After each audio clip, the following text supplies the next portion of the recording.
Rhea Ripley's back. Miz wants an Oscar. And Solo Sikoa gets Bronson Reed the win.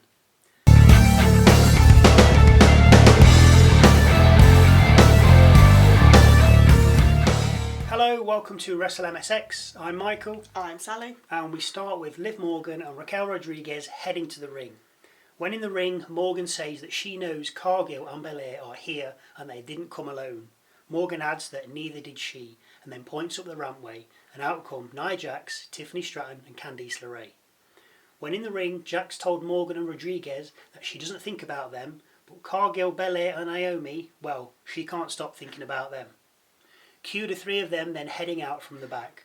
Belair says that they're right, they didn't come alone, with EA Sky then joining them before the four of them head to the ring and get in. Liv says to the four of them that they're outnumbered, asking who wants to throw the first punch. Before another word is spoken, out comes Rhea Ripley. She storms down to the ring, gets in, shouts WarGames at Liv Morgan, then headbutts her before all hell breaks loose as the 10 women fight it out. It doesn't take long for Belair, Cargill, Sky, Naomi and Ripley to be standing tall in the ring. Don't forget to give us a subscribe while you're here. First match of the night, a mixed tag between Rey Mysterio and Zelina Vega against Chad Gable and Ivy Nile. The two women throw down before the bell starts, roll out the ring, the bell tolls and the match begins with Chad against Rey. After Rey sends Gable over the top rope, he tags in Vega, who after a double knees in the corner on Nile, goes for the Three Amigos. She doesn't hit one as Nile drops her a clothesline. Back from the break, Nile's in control, pinning Vega for 2. Vega tries to reach Mysterio, but Gable stops her. After an enziguri to Gable, Nile's able to escape and bring in Rey, who after a West Coast pop from the top rope, gets a 2 count on Gable. Gable then gets a 2 count after catching Rey mid-air and slamming him down. Gable, not happy, heads to the top rope, but Rey knocks his legs away before he catapults Vega up onto Gable's shoulders, who then proceeds to Hurricanrana Chad off the turnbuckle, bringing him crashing down to the spot. I did like that. Very nice. Really good. Mysterio follows up with a springboard moonsault, but Gable kicks out at 2. Gable then charges at Rey, but Rey's ready and trips Gable, sending him into the middle rope. A 619, tadpole splash and cover for the win get Mysterio and Vega the victory. After the match, with the LWO members gone, the Cree brothers get in the ring, with Gable slapping Julius twice. But don't worry, it's not a break up on the cards already. According to Joe Tessitore, it's motivation. Good, because we don't need these breaking up already. We don't need anyone else breaking up. They don't do much, but I like them. I like them, yeah. Backstage now, and with the Judgement Day. Balor tells Liv he'll take the wheel tonight as he knows she's got a lot on. Balor then turns to Dom and Carlito, telling them to show the War Raiders exactly who the Judgement Day are. Make them angry though, and they'll destroy you. As Dom and Carlito walk off, JD tells Balor he wants to talk to him. Not another break-up. Back from the break, we see Miz telling us it's been an emotional couple of weeks and he deserves an Oscar for his acting skills, telling the Wyatt Sicks that they think they can change him. Karrion Kross, with Miz, says he did what he always does, showing the world the truth and that the Wyatts are just a bunch of wounded people, adding that they're not invincible. Miz then says that this is the jumpstart Marine 7 needed. Now, I've never seen any of them. Anyway, before Kross brings us back on track, saying he deals the cards and the Wyatt Sicks will continue playing the game he controls. Is Marine any good? First one is. Okay. We then see Ludwig Kaiser backstage with Gunther. Gunther told Kaiser not to speak for him and that he needs to go out there and make a name for himself before speaking in German. As Kaiser was about to walk off, Gunther pulled him back, asking Kaiser to look in his eyes and asking him if he still sees the old ring general. Kaiser said, "Of course," before walking off.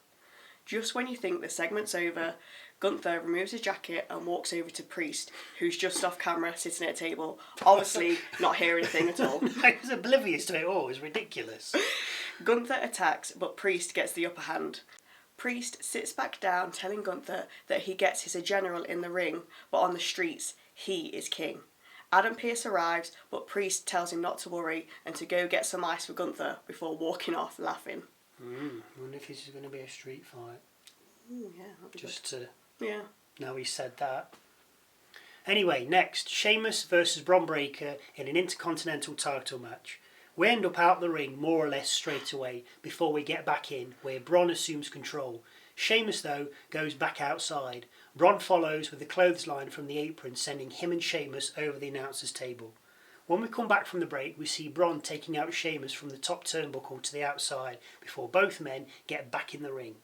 2 knees, 10 beats of the drum, a clothesline and a knee from the top rope get Sheamus a 2 count. Sheamus then decides to hit White Noise from the middle rope, the resulting pin, again only getting a 2 count. A Frankenstein from the top turnbuckle sets up a sparing opportunity, but as Bron charges at Sheamus, Sheamus gets the knee up, knocking Breakker down. The follow-up cover getting a 2 count. Sheamus readies a brogue kick, which gets countered by a spear, so Sheamus rolls out the ring. Bron follows, so you know what's coming. As Bron rounds the ring on the outside gathering speed, Ludwig Kaiser appears and clothesline Breakker. After dealing with Bron, Ludwig runs round the floor, laying his signature dropkick on Sheamus, who's against the ring steps, before telling him he won't stop until he's gone for good. Backstage, we see Jay with Jimmy and Sammy, telling Seth that he has to put his differences aside to make this work, like they have. Sammy reminds Seth he helped last year at WarGames, please do it again.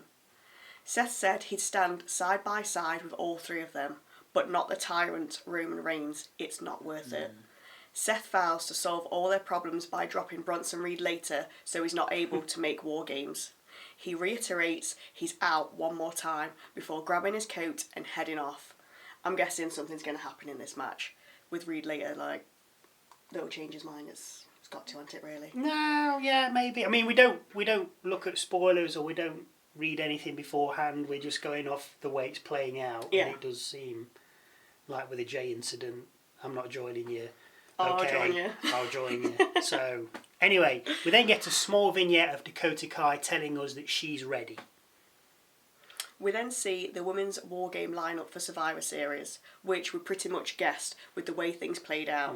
Rhea Ripley, Io Sky, Bianca Belair, Jade Cargill and Naomi against Liv Morgan, Raquel Rodriguez, Nia Jax, Tiffany Stratton and Candice LeRae. Rhea, the big surprise there. We did wonder who the 5th member would be, and now we know. I mean, to be fair, she was supposed to be out. Yeah, for a while, so we pretty much I wouldn't called have thought that. it would be her. Dirty Dom and Carlito versus War Raiders next. Dom gets smashed by Eric, so tags out, bringing in Carlito. Eric does the same, so in comes Ivar, but the same thing happens to Carlito with the Raiders double teaming him. Somehow the Judgement Day managed to turn things around, with Dom flying through the ropes and taking out Eric just as we head to a break. We come back to find Dom covering Eric for a 2 count. Carlito gets tagged back in, dithers and allows Eric to tag Ivar back in. Carlito reaching Dom. Ivar then goes to town on Dom, squashing him in the corner and getting a 2 count cover. Dom tags in Carlito, but Ivar throws Dom into him, wiping both Judgement Day members out. Carlito then gets war machined and pinned by Eric, picking up the victory for the War Raiders. As the Raiders celebrate in the ring, Finn Balor and JD McDonough attack them, leaving them down in the ring. The Judgement Day Tag Team Champions then stand over them in triumph. But for how long? A Wyatt Sicks video then interjects the show. Bo Dallas said he offered salvation and that he tried to warn him. Presumably he's talking about The Miz, before apologising for what happens next, saying that you chose this and you will lose. Unlucky Miz.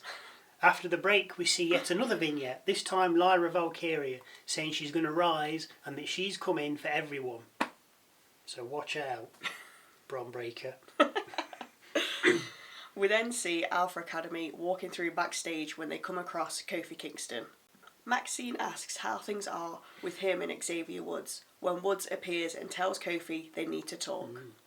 Woods can't stop thinking about Karrion Kross saying the New Day's dead. Kofi counters by saying the New Day isn't dead, with the two then arguing again. Just for a change. Otis interrupts saying we're all friends here. Woods tells him to mind his own business before sorting out a match for next week. New Day against Alpha Academy. That is one to look forward to. Last match of the night, Bronson Reed versus Seth Rollins, and I don't think we'll have a clean finish here. Well, we didn't have to wait long. In fact, as soon as the bell rang, Bloodline 2.0 arrived from the crowd, minus Solo. Jey Uso's music then played out, and the Usos and Sami came out and attacked the Bloodline, sending them packing over the crowd barrier. As the two factions fight off into the crowd, we head back to the ring where we see Seth sending Reed out the ring, then flying after him through the ropes before getting back in the ring as we head to a break. We come back to find Seth limping around the outside of the ring, with Reed chopping and then throwing Rollins into the timekeeper's barrier. Back in the ring, and Reed continues to punish Seth with a knee to the gut before sending him over the top rope to the outside yet again. Bronson jumps from the apron, taking Seth out before sending him into the ring steps. Reed then charges at Seth, but Seth dodges the attack, slamming Reed's head into the steps multiple times. Reed escapes into the ring after Seth misses a stomp on the steps. Seth pursues Reed into the ring, landing a springboard knee, a kick to the face, a kick to the gut, a kick to the knee, and then Reed sit-down powerbombs Rollins for a 2 count. Just out of nowhere. Yeah. We come back from the break to find both men on the turnbuckle, with Seth then slipping down and powerbombing Reed, following up with a springboard moonsault on a cover, but only for 1. A springboard swanton and cover also only yields a 1 count, so Seth decides on a pedigree, but Reed powers out. A kick and a frog splash from Seth then gets a 2 count, so he's finally wearing the big man down. Seth weighs up his options and appears to go for a stomp, only for Reed to clothesline him and hit him with a brainbuster. Rollins kicks out on 2 as Reed covered. Reed goes up for a tsunami, but Seth rolls away. Reed comes back down from the turnbuckle, only to eat a super kick and a pedigree, the resulting cover only getting Rollins a 2. We then get a stomp from Seth as he then goes up to the top rope to hit a frog splash, but he doesn't perform it. Solo Sikoa appears, standing on the announcer's desk. You knew he'd be somewhere. Yeah. This is enough to distract Seth as Reed grabs him, Death Valley drives him, sentons him twice, and then finishes him with a tsunami. Reed goes for the pin, covering Seth for the 1-2-3. Solo hams it up on the announcer's desk before getting in the ring and raising Reed's arm in triumph as we go off the air. I mean, he was there. I mean, we were wrong because he didn't actually interfere. No. But he was there. He didn't do anything, enough technically. to, yeah. Yeah. Anyway, I think you know what's coming. Seth is totally in WarGames. Yeah. But will he appear on SmackDown? I mean, I don't think Bloodline 2.0 was scheduled to have a match. Not as far as I I mean, we don't like to, when it comes up, we watch it. We don't, yeah. Oh, let's go on the internet and look for things. Just watch it as it is. But Seth, I think, will be on SmackDown. Bloodline have got to be there. Solo's going to come out and go, ha ha, Seth, look what we did. And he'll come out. Yeah, maybe. And then he'll be like, I'm in. Because they've only got it's 2 weeks, but it's not long left, is it?